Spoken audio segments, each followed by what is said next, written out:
एकरा के रेल दिनी सा जिला में क्या रंगदार है? कौन है बे? जिला में हम रंगदार हैं हम। कौन माइक ले रहे? हमको पीएस में लगेगा क्या? जहाँ तक दारू वाले बने मैं दारू भी कहो जहाँ तक दारू पीबो भाई अब तो भाई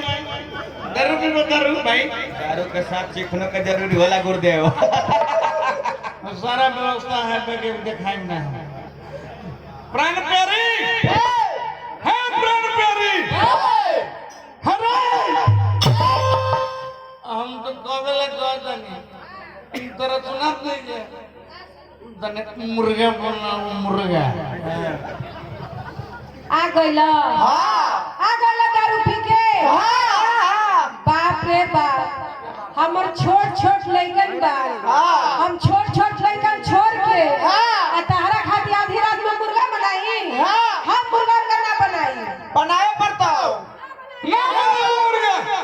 इंदा हमरा के बेइज्जत करता सामान हमरा के बेइज्जत करता हमरा लगे पैसा ना रहल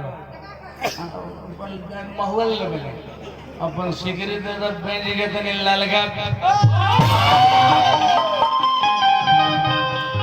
सिकरिया देती बाप रे बाप एगो नैहर के निशानी सिकरी बाचल बा के देले बा हमर भाई अच्छा नसीब सिकरिया देती सिकरी गुड़ी हम ना दे देवे पड़ता सिगरी ना देबो ले बाऊ बेइज्जत करबो हमो बाप के बेटा हैं सब जिंदे में बेचेगा हम खानदानी मर्द हैं सब बेच देगा सिगरी ना देबो ये सिगरी तुर नैयर के बा ये बाली तुर नैयर के घोड़ी तुर नैयर के कुछ दिन में कहबो कि तेरे को लइका जन्म हमर नैयर के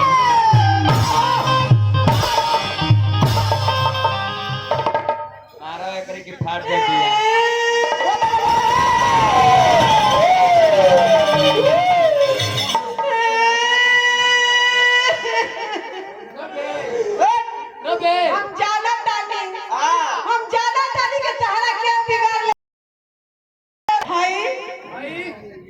अभियंता जी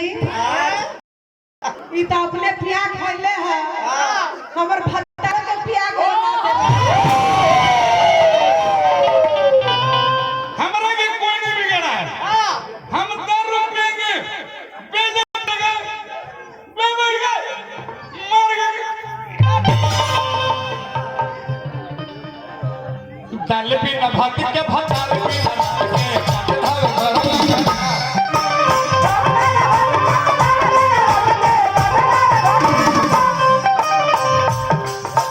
दाल भी न भात के भतार भी न घर घर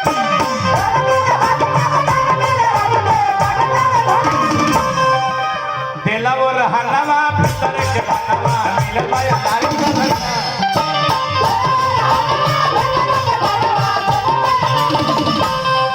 तब बेची दे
रुपये दे भैया के बेटा जी राम विलास राम मामा जी बिना रुपये के 10 रुपये तरफ दे चिकना लो रुपये लो पिया हम सब पिएगा ना सब पिएगा कौन मुआइना वाले हमको रोक देगा हम सब पिएगा हम पिएगा सब पिएगा हम दारू पिएगा गांजा पिएगा हम दारू पिएगा हम सब पिएगा जब सब बेच के पी जइबा बाप रे बाप खेत बाड़ी में बेच के पिए गइला गहना गुड़िया सब बेच के पिए गइला है घर में छोट छोट लइकन बबुआ से कैसे जी हसन है सबसे बड़ बेटा ये बड़ा बेटा नानी घर जाता हूँ जब पी के सारी रोज रोटिया के देवेला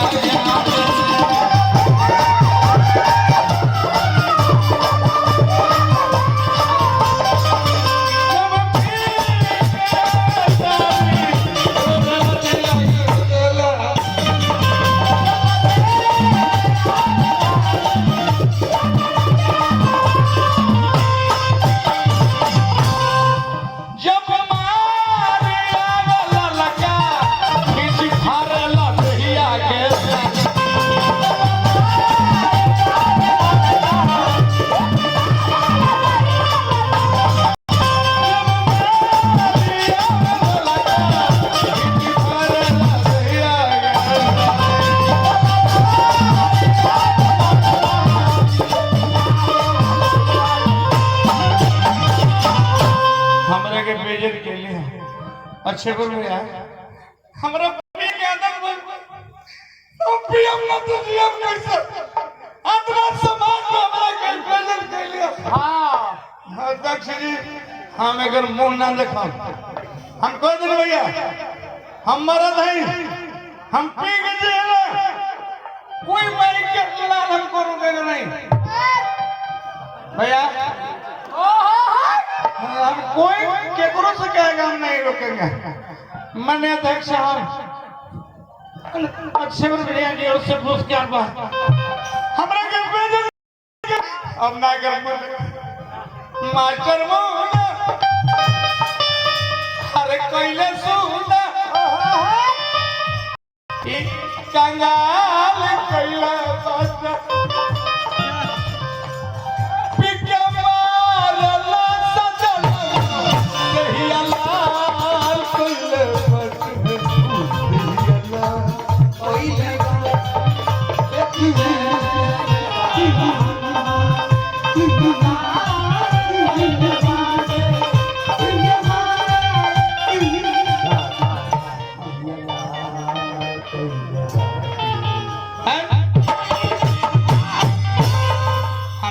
अरे जाए तो लड़ा झगड़ा मत घर में आवा एकरो मुंह देखो ए मुंह देखा तो तोर माई के मुंह देख ठीक है एकरे कहला भैया पत्नी अध्यक्ष जी हम पत्नी अपन घर के पतन से बचा लेला हां भैया हमरा पगला दे रहे अब के मर जते भैया हां लेकिन हमरा के कोण हाथ भर के ले लू हां ठीक है बाकी अपना लोग बहुत दिन पर मिले अपना लोग के सामने हमरा के बेइज्जत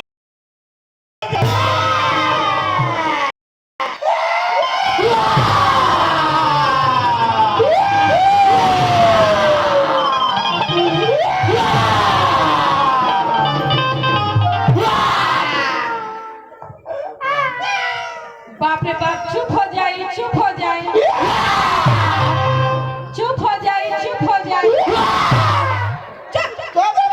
चुप के निकालो हम खड़ा हुआ ए राजा जी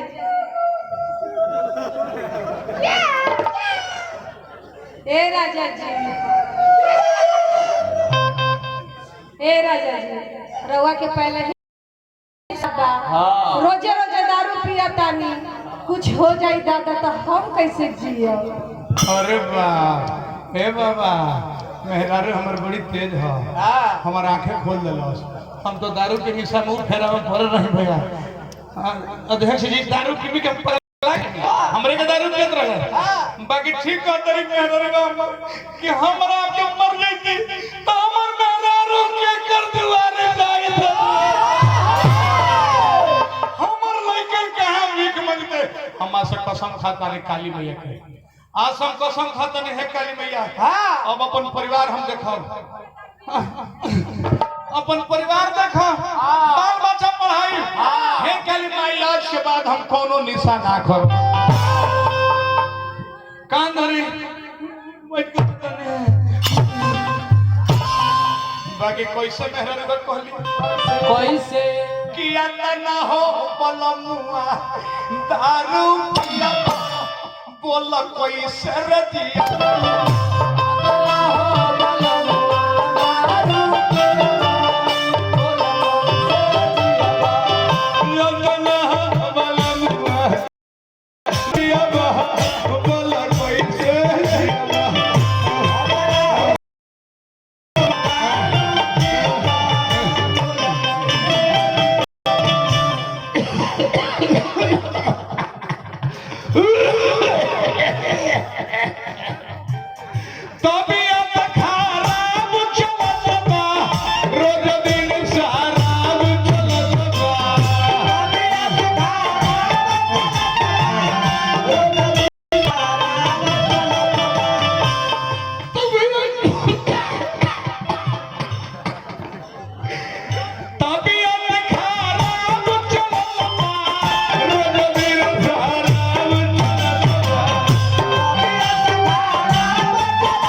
हमार तो मेहरारू ठीक रहे अध्यक्ष साहब शराब छोड़ा दिलस